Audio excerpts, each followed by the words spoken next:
Hello, everyone. Thank you for joining me today. I want to get into a couple of the big stories of the week and just highlight how they really kind of go along with each other. They really show how the left and the elites in the media, they kind of just think you're dumb. They think you're garbage, as Joe Biden said, as I'll show later in the video.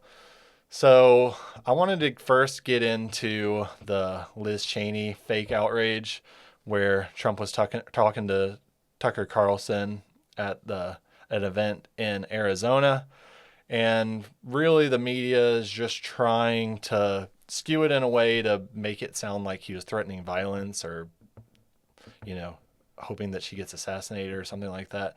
This is really old news, but let me go ahead and play that for you. His daughter is a very dumb individual, very dumb. She's a radical war hawk. Let's put her with a rifle standing there with 9 barrels shooting at her, okay? Let's see how she feels about it. You know, when the guns are trained on her face. You know, they're all war hawks when they're sitting in Washington in a nice building saying, oh, gee, Will, let's send 10,000 troops right into the mouth of the enemy. So this is an old concept. People have felt this way for decades. Really, there was that Black Sabbath song that was a classic.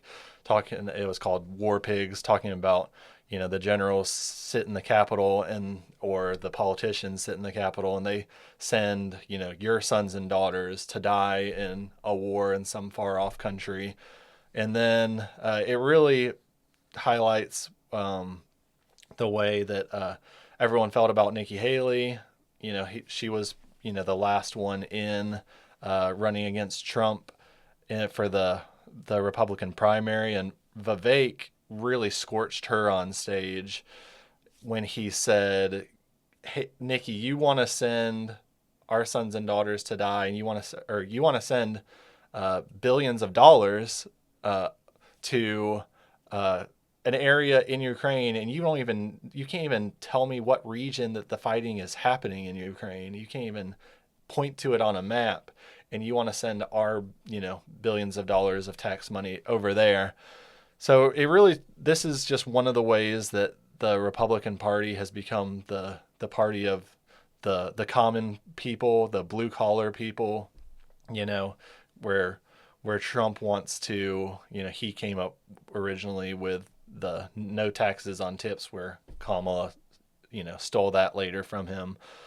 And then, he wants to end taxes on overtime because, the people that are earning overtime are doing it because they have to do it in order to put food on their families' tables. And these people are the hardest working people in this country. I can say that, as someone that works consistently works overtime hours every week just so that I can have a decent lifestyle for myself.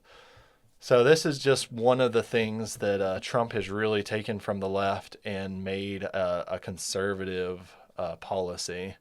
And then this next one is Joe Biden, which I mentioned. He's basically calling all the Trump supporters trash. If you haven't seen it yet. And just the other day, a speaker at his rally called Puerto Rico a floating island of garbage. Well, let me tell you something. I don't know the Puerto Rican that I know, or Puerto Rico where I'm in my home state of Delaware. They're good, decent, honorable people. The only garbage I see floating out there is his supporters. So that's pretty shocking rhetoric to hear from the sitting president. People act like, Trump is Hitler and he says all this violent rhetoric, but I've never heard Trump call half the country garbage before or anything close to that. So this is kind of just become par for the course, and it really shows, it just reveals to a lot of people on the right what they know that the elites in the Democrat Party and the media think about them. We already know that they don't like us. They think we're, just racist rednecks clinging to our guns and religion. As Barack Obama said, he didn't call us racist rednecks, but he did say that a lot of Americans are just clinging to their guns and religion. And then also, Biden's predecessor, Barack Obama. I feel like he kind of set the precedent for this kind of behavior. He never took it as far as Biden just did, um, probably because Barack Obama wasn't senile like Biden is, and Biden just let it. He said the quiet power out loud and let it slip here. But Barack Obama, he called the Tea Party protesters. He referred to us as a bunch of teabaggers, which I did not feel like was appropriate language from a president. So next, let's go ahead and go over to MSNBC, or as the great Mark Levin would say, MSLSD. Let's see what they have to say here. They were talking about Trump's Madison Square Garden rally, and let's see the Trump derangement syndrome in full force here. To us about the parallels that we're seeing between 1939, that rally at Madison Square Garden, and the rally we're seeing right now at Madison Square Garden, and the rhetoric that's already coming out of this rally. Yeah, of course, this is not a casual choice to have it there. And although Donald Trump objects strenuously to people comparing him to Hitler, he is the one who has gone out of his way to use Nazi rhetoric, talking about polluting our blood, calling people vermin, even releasing a campaign ad that says he's going to create a unified Reich in America. And of course, as General Kelly said, complaining that, generals should be obeying him like Hitler's generals obeyed the Fuhrer. So what that lady is talking about there is General Kelly's book, where he said that Trump said that about Hitler's generals were better, I guess, than Trump's generals were because they listened to him or whatever. But that is completely uncorroborated and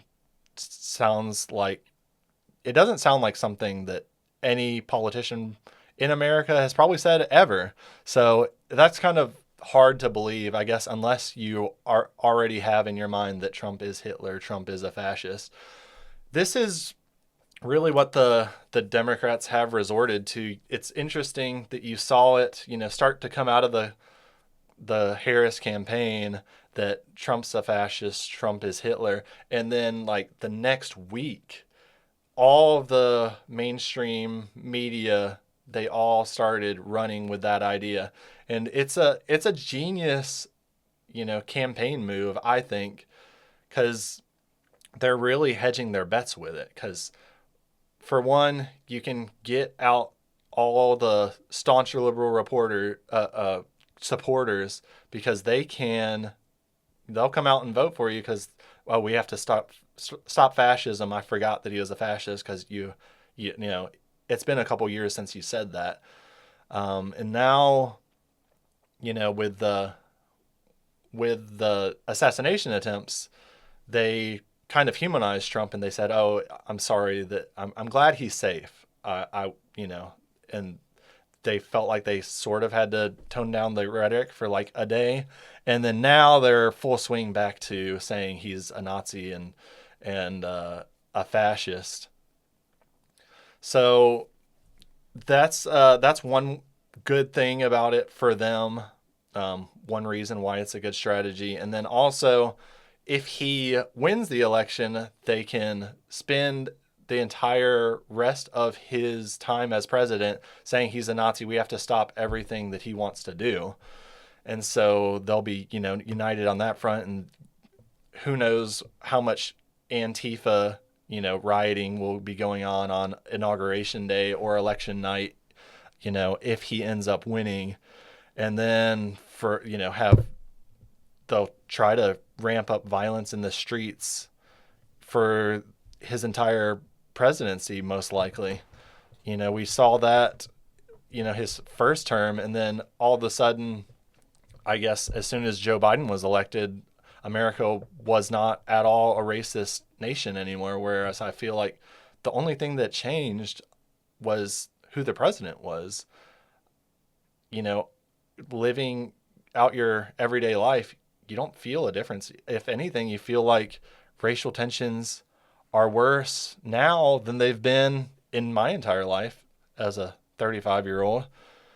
And then also, they if they win this election, if Harris wins, this is a good strategy to call him a Nazi, because then one, you win, and then also after you win, you can really clamp down on social media, which it seems like they're getting ready to do that if they do win, with the way that Kamala Harris is attacking social media companies, saying that, there isn't a right to free speech, like that doesn't exist, and these people, you don't, if they're not going to clamp down on misinformation, then the government needs to go after them.